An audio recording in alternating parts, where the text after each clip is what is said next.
Imagine this. It's the dead of night in a bustling hotel corridor, and a lone supervisor stumbles upon something that shouldn't be there, a mysterious metallic machine that appeared out of nowhere. What could it be? Why is it here? And more importantly, what happens if someone touches it? Stick around, because this story unfolds into one of the most audacious extortion attempts in American history, packed with twists that will keep you guessing until the very end. Let's set the scene properly. Where exactly did this bizarre event take place? We're talking about Harvey's Resort Hotel and Casino, nestled in the scenic Lake Tahoe area of Nevada, a state known for its glittering casinos and high-stakes drama. When did it happen? It was August 26, 1980, a time when the hotel was a towering 11-story structure with 197 rooms, buzzing with guests seeking fortune and fun. Who discovered this anomaly? That would be Bob Vinson, the second-floor supervisor on night duty. As he patrolled the employee-dedicated floor around 6:30 a.m., his eyes locked onto a strange device that hadn't been there earlier. What was it? A large metallic box about the size of a vending machine, with a smaller box attached on top and a front panel resembling a control board featuring 28 toggle switches, all flipped to the on position, except for 5. Curiosity piqued. Good, because Bob felt the same unease. Why would such a heavy contraption, propped up on wooden blocks that sank into the carpet, suddenly appear without a sound? He hadn't heard any noise all night, despite being on duty. And to make it even stranger, the nearby door locks had been sabotaged with superglue, rendering them useless. How could someone place this without detection? These questions swirled in Bob's mind as he spotted an envelope nearby addressed to the Harvey management. What secrets did it hold?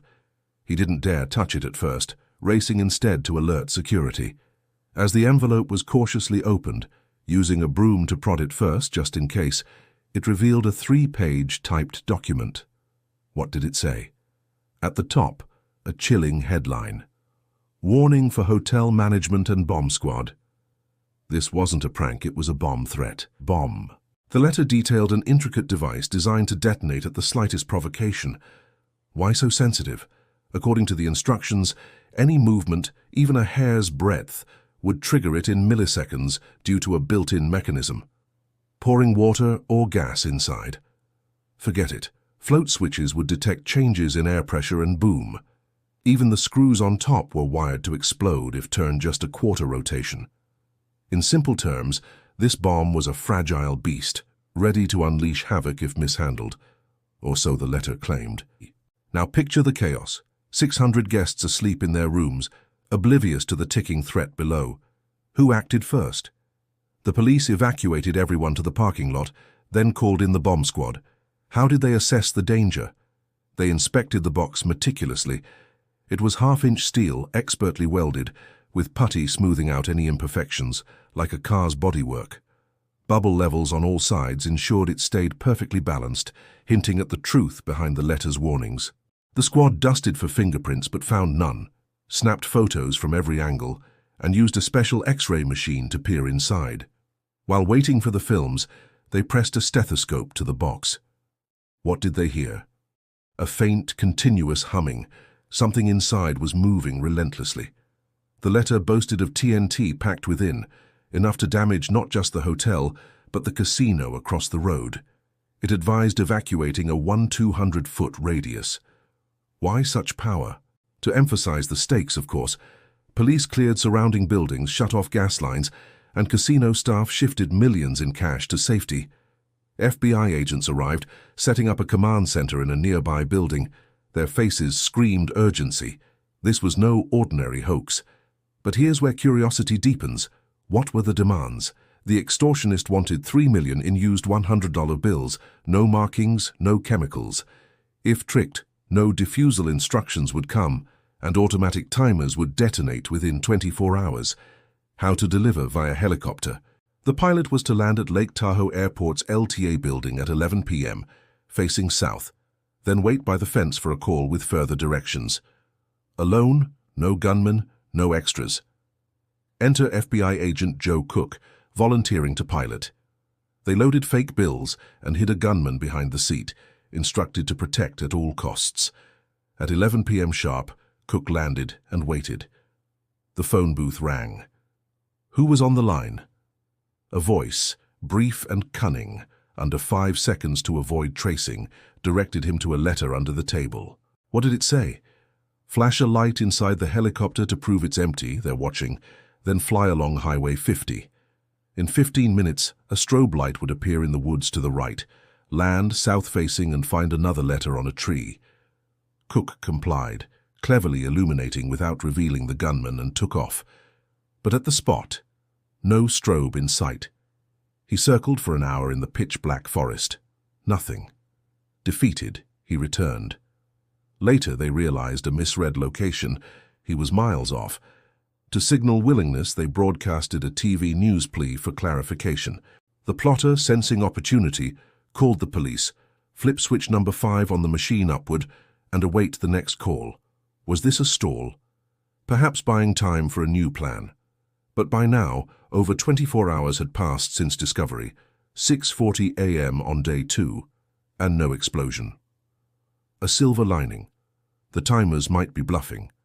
In the command center, experts calculated, at most, 1,000 pounds of TNT inside. If detonated, pillars might hold, but interiors would shatter. Their plan? Attach a small shaped charge to the control box to disable it without triggering the main explosives. Preparations complete. Buildings evacuated, crowds a kilometer away, news crews rolling. It was August 27th, 3:45 p.m. Fire in the hole. The remote detonated. The machine lurched and exploded, not with TNT but dynamite, far less potent. Damage was contained. The second floor gutted, but the structure stood. Relief washed over everyone, but questions lingered. Who orchestrated this? Why? How did they build such a device?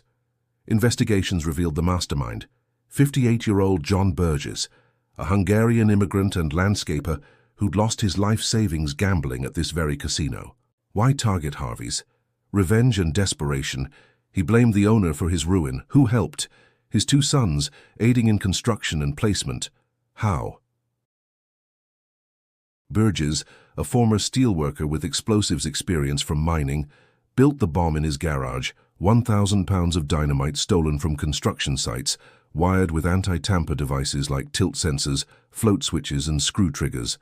They disguised it as an IBM machine, wheeled it in on a dolly during a shift change, superglued locks to buy time. The helicopter ploy? Burgess planned to hijack it mid-drop. If Cook had found the strobe, a rigged light, he'd descend into the woods for the letter, allowing Burgess' sons to steal the chopper and cash, fleeing to a pre-parked vehicle. Burgess was arrested after a tip from his girlfriend, tried and sentenced to 20 years. His sons, cooperating with police, were spared. Burgess died in 1996 from liver cancer. The hotel? Renovated with a new design and more rooms, rising from the ashes. But wait. How close did we come to disaster? What if the bomb had been TNT, and why didn't the timers activate? These unanswered threads make you wonder. In a world of high-stakes gambles, who really wins? As the dust settled, one thing was clear. This wasn't just a bomb. It was a meticulously crafted puzzle designed to outsmart authorities at every turn. Let's dive deeper into the mechanics to build that curiosity further. How exactly did Burgess engineer this beast? Starting with the what. The main box housed cylindrical bundles of dynamite, arranged to maximize blast radius without immediate detection. The top control panel? A facade of 28 switches, most dummies, but a few wired to real triggers. Why include bubble levels? To ensure transport without accidental detonation, any tilt could set off mercury switches inside, acting as motion detectors. When the bomb squad X-rayed it, what did they see? Faint outlines of wires snaking from screws to detonators, a vertical tube likely a tilt sensor filled with conductive fluid, and a float valve to detect flooding attempts. These weren't random. They addressed every common diffusal tactic. How innovative or terrifying was that? Burgess drew from his WT Luftwaffe experience where he handled bombs, adapting military tech for civilian extortion. Now consider the who behind the evacuation. Local police, Douglas County Sheriff's Office and FBI coordinated seamlessly. Why such haste? With 600 guests, including families and high rollers, A blast could kill dozens. Where did they relocate? To the parking lot initially, then farther as the fun 200-foot radius was enforced, shutting down State Line's bustling strip. The delivery fiasco adds layers of intrigue. Why use a helicopter? For drama and control, Burgess could monitor from afar, using public phones to minimize traces. When Cook missed the spot, how did Burgess respond? Calmly via that police call, flipping a dummy switch to feign progress. But why not explode on deadline? Perhaps no real timers existed. The threat was psychological, banking on fear to extract the ransom. As tensions peaked, the defusal decision loomed. Who greenlit the shaped charge? A joint call from bomb experts weighing risks. How did it work? The charge, a precise C4 explosive, targeted the control box, severing wires in a microsecond. Success. Partial. The dynamite ignited, but containment measures, sandbags, evacuated zones, minimized fallout. The blast wave shattered windows across the street, but no fatalities. Post-explosion, the why crystallized. Burgess, once prosperous, spiraled into debt after casino losses exceeding $750,000. Who was he really? A father of two, divorced, with a grudge against casino magnate William Harrah, though Harvey's was under new ownership. His son's involvement? Coerced at first, but they turned state's evidence, detailing the garage assembly over months. How did authorities crack it? Fingerprints on the envelope? No. But Burgess' girlfriend, suspicious of his absences, tipped off the FBI. Raids uncovered dynamite residue, blueprints, and the dolly. The trial revealed more. Burgess tested prototypes in the desert, refining anti-tamper features. This story's enduring hook. It questions security in vulnerable places. Where are the weak spots in modern hotels? When could something similar happen again? What if Burgess had succeeded? $3 million in 1980 dollars, over $10 million today. Why do such minds turn to destruction? How can we prevent it? As we wrap this tale, imagine Bob Vinson's relief, the guest's shock, the agent's adrenaline. The bomb didn't just threaten a building, it exposed human ingenuity's dark side. Yet from rubble came renewal. The hotel thrived anew. What lessons linger? In the game of cat and mouse, curiosity often reveals the truth. Thanks for sticking through. Your engagement fuels stories like this.